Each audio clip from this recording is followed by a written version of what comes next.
Hey there, in this video I want to talk to you about the abandonment wound.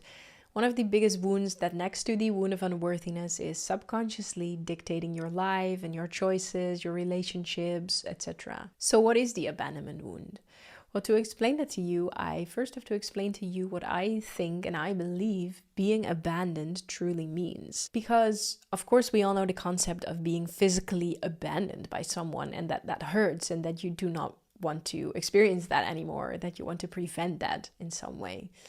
But I'm talking about the abandonment wound that is created when you are a very little child and when you feel physically or emotionally abandoned by one or two of your caretakers, and you want to do everything you possibly can subconsciously to not feel that pain of being left to your own devices physically or emotionally anymore. And I think that most of the time in our family homes where we are living, we are not physically abandoned by our caretakers. But of course, sometimes it possibly can when your parents divorce and your father or your mother abandons you physically and starts to live in another house, for example, or starts to have another relationship and prioritizes that above you. Then you can feel physically abandoned by one of your parents. Another feeling of being abandoned can be that while your parents are still with you, are still together and you still live together in one house and they are physically there, that they are emotionally abandoning you.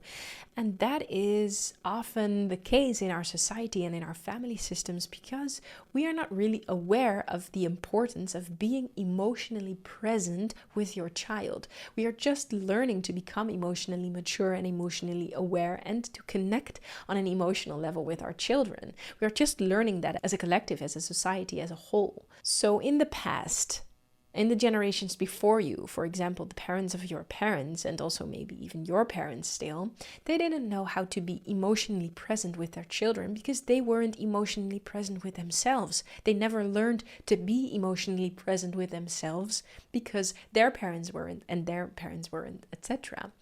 So the emotional maturing that we are in right now helps us to become aware of how emotionally immature we are and how emotionally absent we were in the past with our children. But it is very important as a child to grow up to a resilient, powerful, trustful, and loving and caring human being who lives in abundance and peace and who has the ability to give love and spread love and to create beautiful things for everybody and for the community, to not only receive the physical needs such as food, water, shelter, etc., but also to receive emotional needs such as connection, nurturing, soothing, loving, caring presence, emotional intelligence, knowing how to deal with all that you feel inside of you, staying with your own truth, setting boundaries, saying no, following your intuition and your gut, staying with your own truth.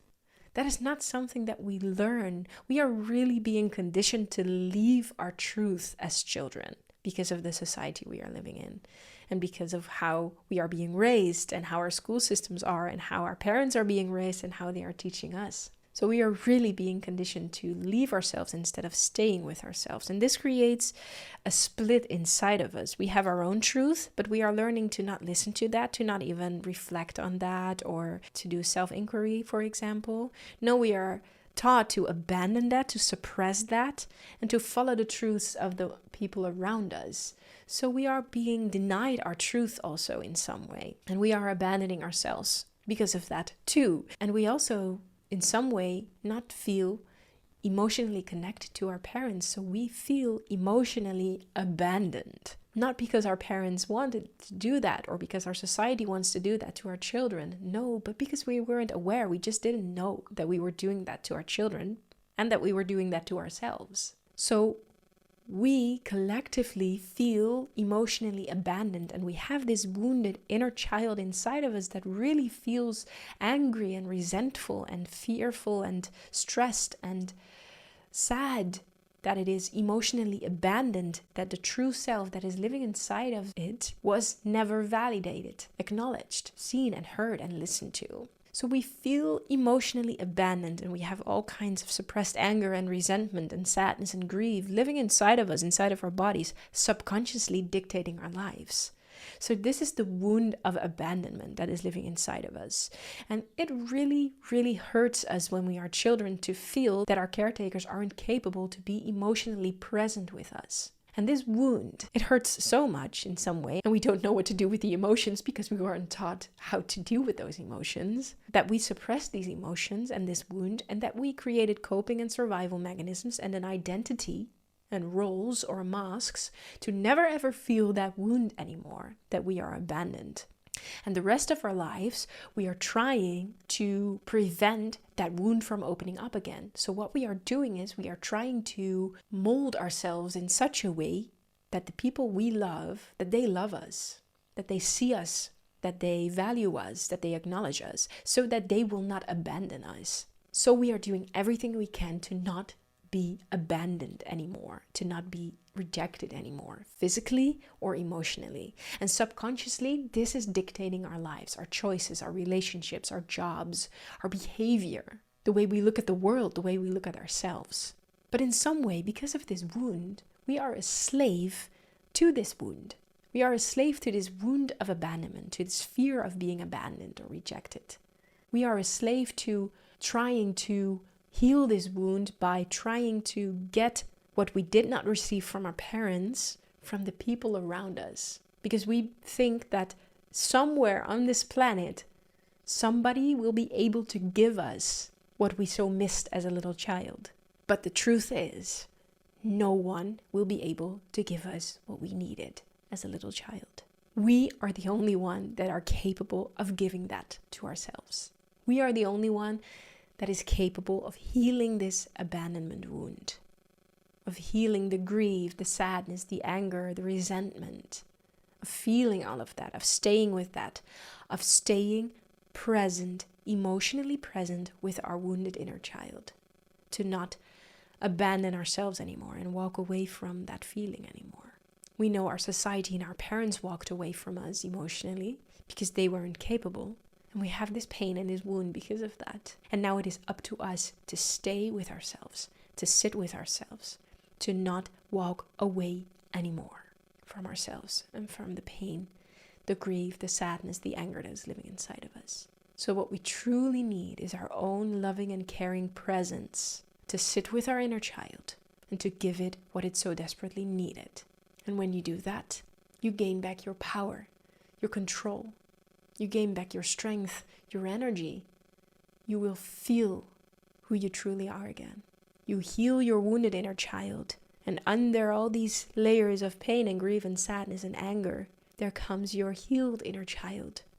The happy child you were when you were a little child. The creative one, the intuitive one. The one that has now all the energy to give love, to spread love, to create love. You will feel who you truly are again, and you will be able to, from that state of being, make new choices in your life. Choose new people, choose new environments, choose to share your gifts and your talents with the world. Choose to share your art or start creating art. You will be able to become the creator of your own reality. You will not react to the current reality anymore. You will not be a slave to your own wounds anymore.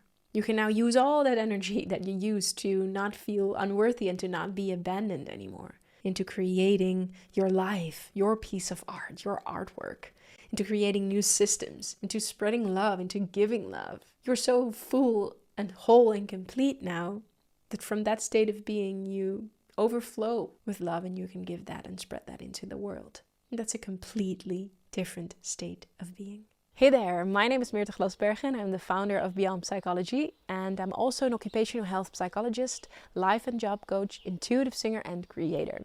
And I am fascinated about the awakening and healing of humanity.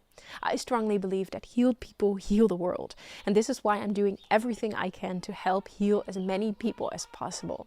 So if you're on a journey of self-discovery, personal growth, transformation, healing, and you want to rediscover who you truly are and change yourself in your life, then subscribe to my channel for more videos on all of these topics. And if you want to help spread this message of awakening and healing, then please like this video, share this video, respond to this video, because that will definitely help.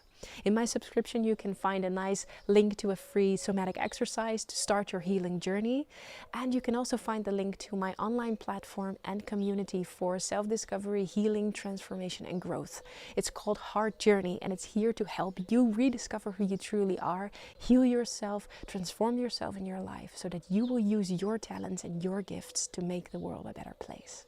Thank you for being here and have a nice day.